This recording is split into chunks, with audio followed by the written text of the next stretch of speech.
Gracia y paz, amados hermanos. En el día de hoy me gustaría hablar de un tema que quizá puede ser un poco delicado, pero creo que es edificante hablar de este tipo de asuntos, ya que muchos los desconocen y muchos no los conocen debidamente. Es la pregunta sobre si los demonios pueden traer enfermedades sobre nosotros, si los demonios pueden provocar enfermedades sobre los hombres. Y yo quiero ir a la escritura porque al final esto no creo que se trate de la opinión mía o de la opinión de otro predicador, sino de la opinión bíblica, de lo que dice la palabra de Dios. En el libro de Mateo, en el capítulo 4 y el versículo 24, leemos así: y se extendió su fama por toda Siria, y traían a él todos los que estaban enfermos y afectados con diversas enfermedades y dolores, endemoniados, epilépticos y paralíticos, y él los sanaba. Cuando miramos este texto, vemos que hay una relación donde estaban aquí endemoniados y alrededor de ellos habla de distintas enfermedades. Habla de gente que estaba enferma con diversas enfermedades. Habla de personas que tenían epilepsia y personas que tenían parálisis, y dice que él los sanaba.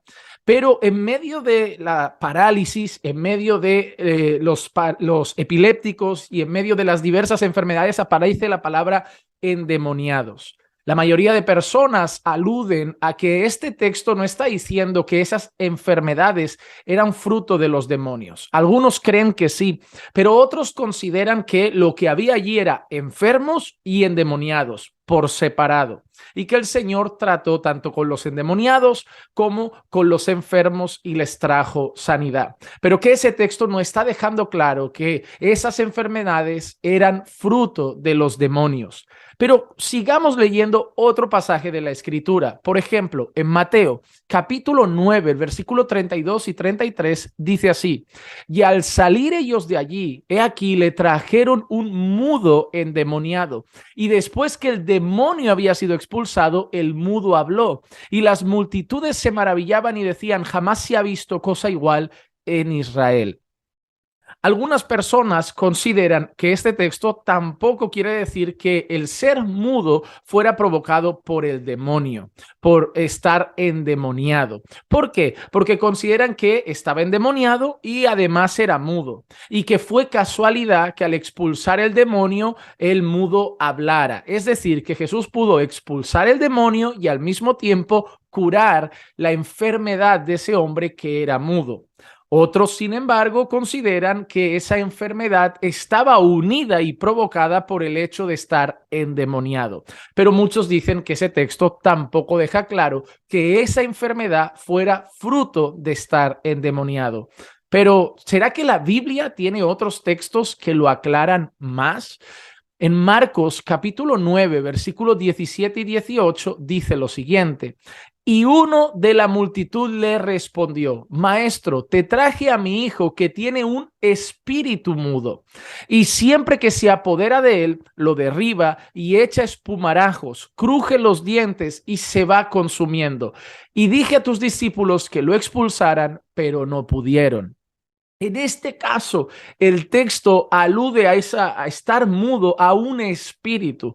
Te traje a mi hijo que tiene un espíritu mudo. Además, el hecho de estar endemoniado provocaba las otras cosas. ¿Qué hacía? Echaba espumarajos, crujía los dientes y el niño se iba consumiendo por momentos. Pero en este preciso texto sí que alude al hecho de que esa mudez fuera provocada por un espíritu. Dice, tiene un espíritu mudo, es decir, está poseído, está endemoniado, y eso ha provocado que esté mudo. Y nosotros vemos que después de ser liberado, esa persona vuelve a hablar. Pero para mí, un texto que creo que es más contundente si cabe es Lucas, capítulo 13, versículos 11 al 13. Y había allí una mujer que durante 18 años había tenido una enfermedad causada por un espíritu. Mira lo que afirma el texto. Durante 18 años había tenido una enfermedad causada por un espíritu. Estaba encorvada y de ninguna manera se podía enderezar. Cuando Jesús la vio, la llamó y le dijo: mujer, has quedado libre de tu enfermedad. Y puso las manos sobre ella y al instante se enderezó y glorificaba a Dios. Nosotros debemos entender que este pasaje está aludiendo a que la enfermedad claramente estaba provocada por un espíritu. Nosotros vemos que Jesús pone las manos sobre ella y declara que ha sido sana. Y en ese momento la mujer se endereza. El texto no dice que la mujer ha sido librada de su demonio, de su espíritu, de aquello que la poseía de manera que traía esa enfermedad sobre ella, pero da por hecho que si tenía un espíritu que provocaba una enfermedad y queda libre de la enfermedad, ha quedado libre del espíritu. Así que yo no veo un disparate el decir que en la Biblia había casos donde los demonios que poseían a algunas personas traían enfermedad sobre ellos. Además, nosotros tenemos que entender ciertas cosas y creo que aquí es donde debemos tener cuidado con estas expresiones. No podemos decir que todo el que estaba mudo tenía un espíritu, porque había gente que solo tenía una enfermedad. No podemos decir que todo el que estaba ciego tenía un espíritu, porque había gente que solo tenía una enfermedad y Jesús los sanaba. Así que no todas las enfermedades en el relato bíblico estaban provocadas por un demonio. Y por eso no podemos pensar que ahora todas las enfermedades son un espíritu. Tú no tienes que echar fuera un espíritu de enfermedad en la vida de un ciego, de un mudo, como si fuera alguien que tiene un demonio o un espíritu maligno provocando esas cosas. Nosotros sabemos que los demonios pueden actuar de diferentes maneras en la vida de las personas. Hasta hoy, la gente está debatiendo cuál sería el aguijón de Pablo que el Señor dispuso. Pero cuando nosotros miramos el texto, y vemos que el Señor dispone ese aguijón que Pablo pide que le sea retirado, pero el Señor le dice que no, bástate mi gracia. Nosotros vemos que ese aguijón es llamado un mensajero de Satanás que abofeteaba a Pablo. A veces se ha hablado de un espíritu que lo atormentaba en momentos de su vida. En otras ocasiones, muchos teólogos han afirmado que ese aguijón podría ser una enfermedad con la que Pablo tendría que vivir siempre. Cada quien puede interpretar ese texto de alguna manera o de otra. Lo que sí sabemos es que si algún espíritu tocaba a Pablo de alguna manera, como vimos en nuestro video anterior sobre qué puede hacer un demonio o el diablo en la vida de un creyente, nosotros sabemos que todo fue por el permiso de Dios. En ese caso de Pablo, claramente el texto muestra que fue Dios el que usó ese espíritu, ese demonio, ese mensajero de Satanás para bofetear a Pablo de vez en cuando. Y es más, el texto llega a afirmar que es para que él no se llegara a enorgullecer, como que para mantenerlo en su lugar. Dios es soberano, conoce nuestra vida y sabe de qué manera tratar con cada uno de nosotros. Cuando nosotros vemos también casos de endemoniados en la Biblia, es muy común ver el hecho de los espumarajos, el retorcerse o la epilepsia. ¿Quiere decir eso que todo el mundo que sufre de epilepsia es un demonio, es un espíritu? No. ¿Quiere decir eso que todo el mundo que sufre un acto o un momento en su vida parecido a echar espumarajos es un espíritu? No. En esos casos se ve así. Hay mucha gente que a lo largo de los años ha considerado que cosas como la esquizofrenia siempre son fruto de espíritus, pero claramente se ha demostrado con el tiempo que muchas veces, en su gran mayoría, es una enfermedad. Recuerden, amados hermanos, que si el corazón se puede enfermar, los ojos se pueden enfermar, los pulmones se pueden enfermar, la piel se puede enfermar, los huesos se pueden enfermar, también el cerebro se puede enfermar. Por eso, yo quiero concluir con esta afirmación final. Hay espíritus que provocaban enfermedades en la Biblia. Mi pensamiento es que sí. ¿Son todas las enfermedades fruto de un espíritu? Mi pensamiento es que no. Y la Biblia es clara en eso. Había gente enferma de nacimiento que fue curada y no tenía nada que ver con un espíritu. Así que no todos los las enfermedades son provocadas por espíritus, pero vemos en la Biblia que habían ciertas ocasiones donde esos espíritus actuaban en la vida de alguna persona trayendo una enfermedad. ¿Puede ser el caso hoy en día? Yo no digo que no. Yo creo que si algo estaba reflejado en las Escrituras y que en ese tiempo los espíritus malignos, los demonios, podían llegar a traer una enfermedad sobre alguien, yo considero que hoy podría pasar exactamente lo mismo.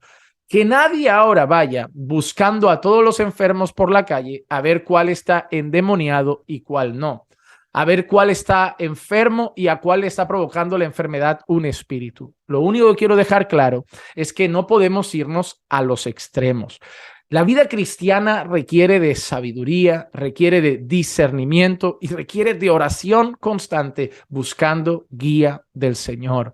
¿Por qué? Porque los extremos son peligrosos. Pensar que los demonios no hacen nada a la gente es un peligro, porque es negar su trabajo y su existencia.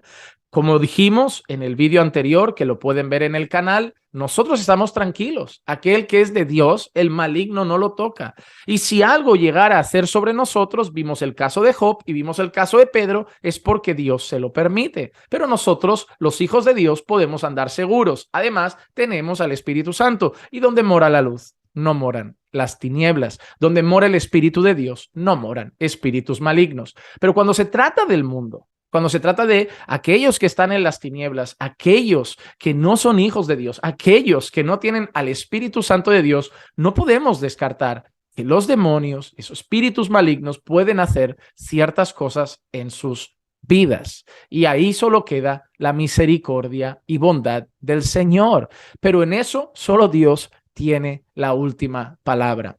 No nos vayamos al extremo de negar la actividad de los demonios en nuestro mundo, pero tampoco nos vayamos al extremo de ahora todo es una enfermedad provocada por un espíritu. Sal espíritu de ceguera, sal espíritu de mudez, sal espíritu de diabetes, sal espíritu de cáncer, sal espíritu de resfriado, sal espíritu de gripe, sal espíritu de sordera, sal espíritu de joroba, sal espíritu de cojera, sal espíritu de... No, cuidado con los extremos. ¿La Biblia menciona que habían enfermedades fruto de un espíritu? Sí. ¿La Biblia dice que todas las enfermedades son fruto de un espíritu? No.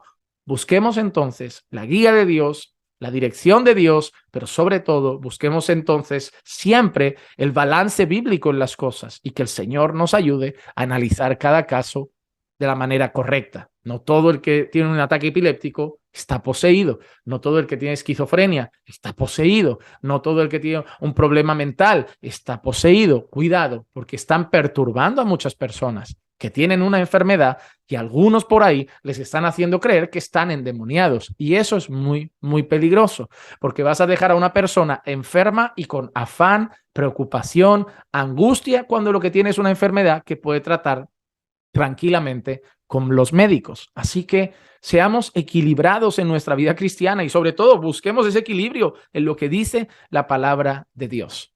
Espero que este corto comentario te sirva, te edifique, que hablemos de este tema y espero pronto poder hacer más vídeos sobre este asunto, porque claro, se puede ampliar mucho más, pero solo quería hacer un comentario breve en el día de hoy. Si te edificó, deja un me gusta. Eso siempre ayuda a nuestro canal a que YouTube considere que el vídeo es relevante y lo ponga delante de más gente. Suscríbete siempre y activa la campanita para recibir las notificaciones de próximos vídeos que tenemos por delante. Te mando un fuerte abrazo desde Barcelona, deseando que la gracia y la paz de nuestro Señor Jesucristo sea con todos y cada uno de ustedes siempre.